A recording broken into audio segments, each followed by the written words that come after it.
1박 2일 일정으로 우리나라를 방문한 기시다 후미오 일본 총리가 오늘 오후 일본으로 돌아갔습니다.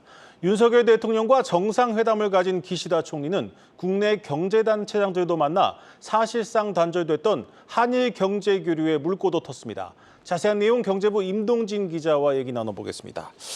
임 기자, 오늘 기시다 총리와 국내 경제 6단체장 사이에서는 어떤 논의가 있었습니까? 네, 기시다 총리는 오늘 오전 서울 롯데호텔에서 대한상의와 전경영 등 경제 6단체장과 만났습니다. 이들은 한국과 일본의 경제교류 복원에 대한 의견을 교환했는데요. 양국의 해외 자원 공동 개발과 수소 등 에너지 신기술 분야 공동 기술 개발, 또 제3국 공동 진출 등이 거론됐고요. 또한 반도체, 배터리 등 핵심 산업의 안정적인 공급망 구축에 대해서도 대화를 나눴는데요. 시간이 촉박했던 만큼 구체적인 부분까지는 논의되지 않았다고 합니다. 경제단체장들은 일본과의 경제 협력에 대한 기대감을 내비쳤는데요. 현장에서의 목소리를 들어보시겠습니다. 경제 압력과 서플라이 체인에 관련된 전체적인 얘기를 나눴습니다. 서로 교류를 활발히 해가지고 시너지 효과를 내서 나가야 된다는 데 서로 다 공감을 하고 그래서. 원천 기술은 일본이 앞서기 때문에 우리가 거기서 부품 소재를 갖다가 가공해서 대기업에 납품도 하고 또 외국에 수출도 하고 이런 쪽에서 굉장히 서로의 이익에 효과가 많을 걸로 생각합니다. 네, 임 기자, 이 반도체 분야 협력에 대해서는 윤석열 대통령과 기시다 총리가 합의도 하지 않았습니까? 네, 윤석열 대통령과 기시다 총리는 7일 정상회담에서 이 반도체 분야에서 협력을 강화하기로 뜻을 모았습니다.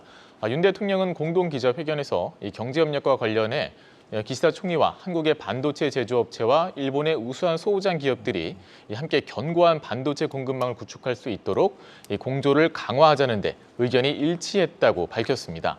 특히 두 정상 모두 대표적 비우호 조치였던 화이트리스트, 즉 수출 절차 간소화 혜택을 주는 백색 국가 리스트의 원상 회복에 대해 언급했는데요.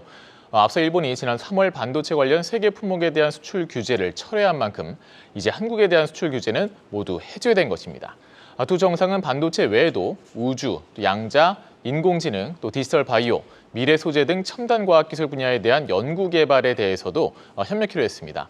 이와 관련해서 윤석열 대통령은 오늘 수석비서관 회의에서 한일 정상에서 논의된 안보와 산업, 또 과학기술, 미래세대 교류 등과 관련해 철저한 후속 조치에 임해달라 이렇게 지시했습니다. 네. 그렇다면 이제 한국과 일본의 이 반도체 공조, 어떤 의미 또 어떤 효과가 기대되고 있습니까? 네, 국내 반도체 업계는 일본 수출 규제 이후에 이 소부장 국산화와 또 거래처 다변화에 집중해온 만큼 규제 해제에 따른 효과가 제한적이긴 하지만 공급망에 있어서 불확실성이 해소되고 절차도 간소화된다는 점에서 이번 조치를 긍정적으로 바라보고 있습니다. 또 최근 반도체, 배터리 등 첨단 산업 분야에서 미국과 유럽, 중국이 이 공급망 재편을 주도하고 있는데 여기에 한일 양국이 함께 목소리를 낼 수 있는 여건을 마련했다. 네, 이런 의미도 있습니다. 전국경제연합회 등 재계는 급변하는 글로벌 패권 경쟁에 대응할 공급망 협력을 가속화하고 또 양국이 서로 윈윈할 수 있는 기반이 될 것이라고 평가하기로 했습니다. 양국 관계 개선의 효과는 이미 가시화되고 있는데요. 일본 반도체 장비 기업 알박과 반도체 핵심 소재 생산 기업인 도쿄가공업은 지난달 한국 신규 투자를 결정했습니다. 알박은 기술개발연구소와 관련해 1,330억 원을, 또 도쿄가공업은 포토레지스트 공장 설립에 1,010억 원을 투자할 예정입니다. 네, 잘 들었습니다. 경제부 임동진 기자였습니다.